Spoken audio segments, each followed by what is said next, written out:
அஸ்ஸலாமு அலைக்கும் வரஹ்மத்துல்லாஹி வரகாத்துஹு. எல்லாருக்கும் ஈத் முபாரக். இன்றைக்கி நம்ம வேலூர் கல்யாண வீட்டு பாய் விட்டு முத்தஞ்சல் செய்ய போகிறோம். இது எப்படி செய்யலாங்கிறத நம்ம முழு வீடியோவில் பார்க்கலாம் வாங்க.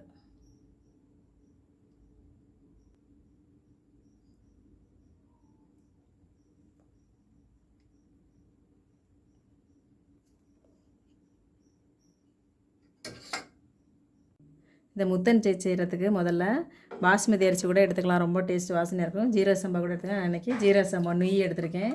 இதை 1 மணி நேரம் நல்லா ஊற வச்சுக்கிடுவோம். ஊற வச்சுட்டு ஒரு 100 கிராம் அரிசிக்கு 1/2 லிட்டர் தண்ணி ஊற்றி முதல்ல நம்ம குக்கரில் வேக வச்சுக்கிட்டோம். ஏன்னா குக்கரில் வேக வச்சுட்டோம்னா நம்மளுக்கு சீக்கிரம் சமைக்கிறதுக்கு ஈஸியாக இருக்கும். நான் முதல்ல குக்கரில் அதை குழைய வேக வச்சுக்கிறேன். ஏன்னா நம்ம பாலில் வேக வச்சோன்னா ரொம்ப டைம் எடுக்கும்.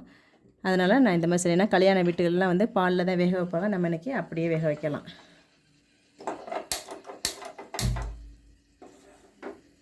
இது ஒரு 4-5 விசில் வரட்டும். நல்லா குழஞ்சிரும் சாப்பாடு. நம்மளுக்கு இது குழஞ்சிச்சின்னா ஈஸியாக சீக்கிரமாக நம்ம அந்த முத்தஞ்சது செஞ்சு முடிச்சிடலாம். இப்போ 5 விசில் வந்தாச்சு. நம்ம இப்போ இதை இறக்கி வச்சுருவோம். இதை இறக்கி வச்சுட்டு நம்ம தாளிக்கலாம். இப்போ இந்த மாதிரி வட்டமான கனமான பாத்திரம் நம்ம எடுத்துக்கலாம். நம்ம 100 நெய் சேர்த்துக்கிறோம். பசு நெய் 100 நெய் சேர்த்துக்கிடுவோம்.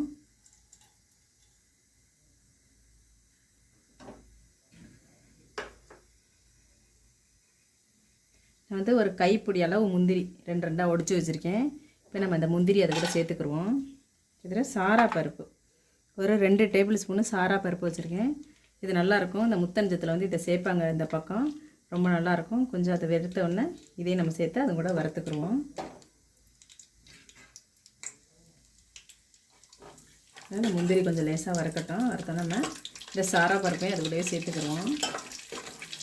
ரொம்ப நல்லாயிருக்கும் டேஸ்ட்டாக. ஒரு 20 கிராம் இருக்கும் அந்த சாரா பருப்பு. நெய்யில் அந்த மாதிரி பொரிக்கும் நல்லா வாசனையாக இருக்குது. இதோட ஸ்பெஷலே வந்து இந்த சாரா பருப்பு, முந்திரி, பாதாம், வெள்ளரி விதை, இதுதான் அதோட ஸ்பெஷலே. வந்து நல்லா பொரிஞ்சிருச்சு. பொரிஞ்சோடனே நம்ம இப்போ நான் வந்து பால் காய்ச்சி சுண்டை காய்ச்சி வச்சுருக்கேன். இந்த பாலில் நம்ம வந்து ஒரு 1.5 லிட்டர் பால் சேர்த்துக்கிடுவோம். இது பாலில் தான் மெதுவாக அரிசியை வேக வைப்பாங்க. ரொம்ப டைம் எடுக்கும். நான் அதனால் என்ன பண்ணியிருக்கேன், குக்கரில் தனியாக அரிசியை வேக வச்சுட்டு நம்ம இதில் சேர்த்துக்க போகிறோம். நம்ம 1.5 லிட்டர் பால் சேர்த்துக்கிறோம். நான் வந்து சுண்டை காய்ச்சி வச்சுருக்கேன். இதில் 1.5 லிட்டர் பால் நம்ம சேர்த்துக்கிறோம்.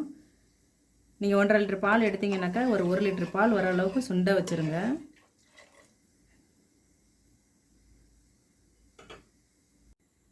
பால் கொதி வந்துருச்சு.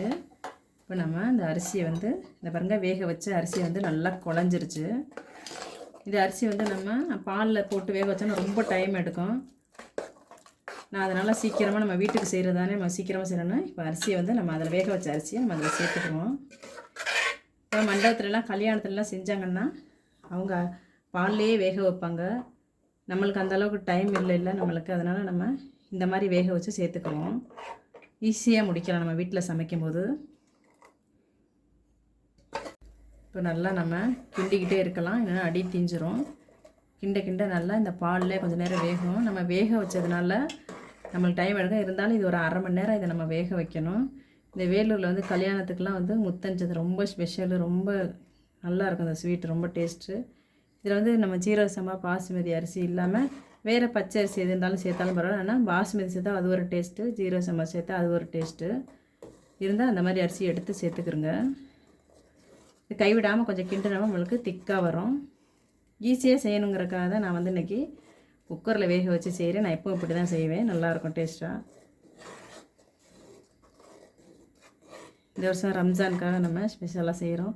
கண்டிப்பாக நீங்களும் செஞ்சு பாருங்கள். ரொம்ப அருமையான டேஸ்ட் இது. இந்த ஸ்வீட் ரொம்ப நல்லாயிருக்கும். ஃபேமஸ் இந்த ஸ்வீட்டு. நம்மளுக்கு அந்த பாலில் வந்து அந்த ஆடைகள்லாம் வரும். எல்லாத்தையும் சுரண்டி உள்ளே போட்டுருவோம். டேஸ்ட்டு நல்லாயிருக்கும். கொஞ்சம் நல்லா திக்கானதும் இந்த பாருங்கள் நல்லா திக்காயிருச்சு. 10 நிமிஷம் நம்மளுக்கு அதிலே வெந்துருச்சு. இப்போ இந்த டைமில் நம்ம மில்க் மேடு ஊற்றிக்கலாம். ஒரு 100 கிராம் மில்க் மேடு எடுத்துக்கிறோங்க. 100 கிராம் மில்க் மேடு எடுத்து நல்லா அதில் ஊற்றிக்கிறோங்க. ஏன்னா நான் வந்து ஸ்வீட்லெஸ் பால்காவும் சேர்க்க போகிறேன்.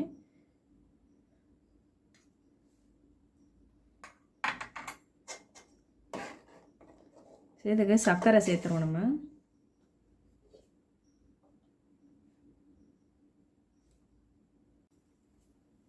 இப்போ நம்ம ஒரு 300 கிராம் சர்க்கரை எடுத்துக்கிறோம். 300 கிராம் சர்க்கரை போட்டுக்கிறோம். இந்த ஸ்வீட்டில் நிறைய நல்லா சர்க்கரை நிறையா இருக்கும் இந்த ஸ்வீட்டில்.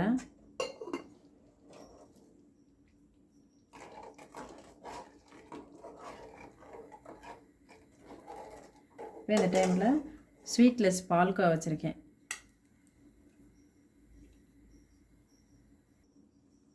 இப்போ நம்ம இந்த டைமில் ஒரு 200 கிராம் ஸ்வீட்லெஸ் பால்கோவா வச்சுருக்கேன். இது நல்லா சின்ன சின்னதாக கொத்தி விட்டுட்டு நம்ம இந்த கூட சேர்த்துக்கிறோம். நல்லா கரையட்டும். ஸ்லோவில் வச்சுக்கலாம் நம்ம அடுப்பை.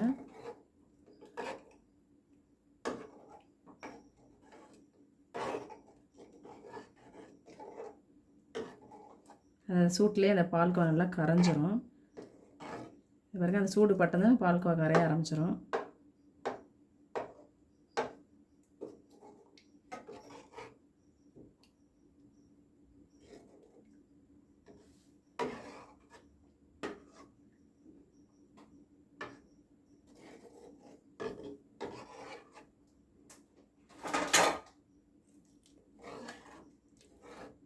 இதுக்கு ஸ்வீட்லெஸ் பால்கோவா மட்டும்தான் சேர்க்கணும். ஸ்வீட் பால்கோவா சேர்க்கக்கூடாது நம்ம. அப்படி ஸ்வீட் பால்கோவா நீங்கள் சேர்த்திங்கன்னா சர்க்கரை கம்மி பண்ணிக்கிறங்க.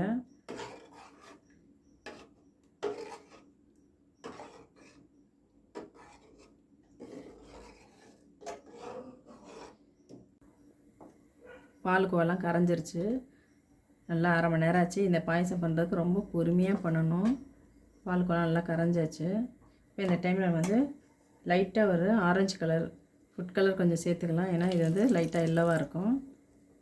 நீங்கள் குங்குமப்பூ இருந்தால் கூட குங்குமப்பூ சேர்த்துக்கலாம். இல்லைனா லைட் எல்லோ லைட்டாக இருக்கும். லெமன் எல்லோ சேர்த்தா தான் அது அந்த முத்தஞ்சத்தோட கலர் வரும் நம்மளுக்கு.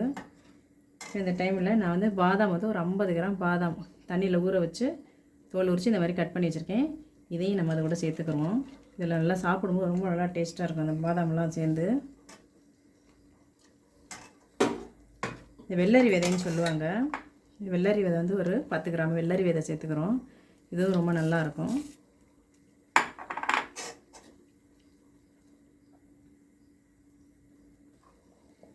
இப்போ இந்த தித்திப் சுவை நம்மளுக்கு நல்லா வர்றதுக்காக ஒரு 1/4 டேபிள் ஸ்பூன் சால்ட்டு சேர்த்துக்கிறோம். ஏன்னா அப்போ தான் நம்மளுக்கு வந்து நல்லா அந்த ஸ்வீட் வந்து நம்மளுக்கு நல்லா தூக்கி காட்டும். இது அப்படியே இருக்கட்டும். அவ்வளோதான். நம்மளோட கல்யாணம் விட்டு முத்தஞ்சத்து ரெடி ஆயிடுச்சு. நம்ம ரம்ஜானுக்காக ஸ்பெஷலாக செஞ்சுருக்கோம். கண்டிப்பாக இதை செஞ்சு பாருங்கள் எல்லோரும். செஞ்சு பார்த்துட்டு எனக்கு கமெண்ட் பண்ணுங்கள், சப்ஸ்கிரைப் பண்ணுங்கள். சப்ஸ்கிரைப் பண்ண எல்லாருக்கும் ரொம்ப ரொம்ப நன்றி. இப்போ இந்த கடைசியை நம்ம ஒரு 2 ஸ்பூன் நெய் அது மேலே ஊற்றிடுவோம். நல்லாயிருக்கும். ரொம்ப அருமையான ஸ்வீட் இது. கண்டிப்பாக செஞ்சு பாருங்கள் இந்த ஸ்வீட்டை. இதுக்கு ஏலக்காய் எதுவும் தேவை கிடையாது.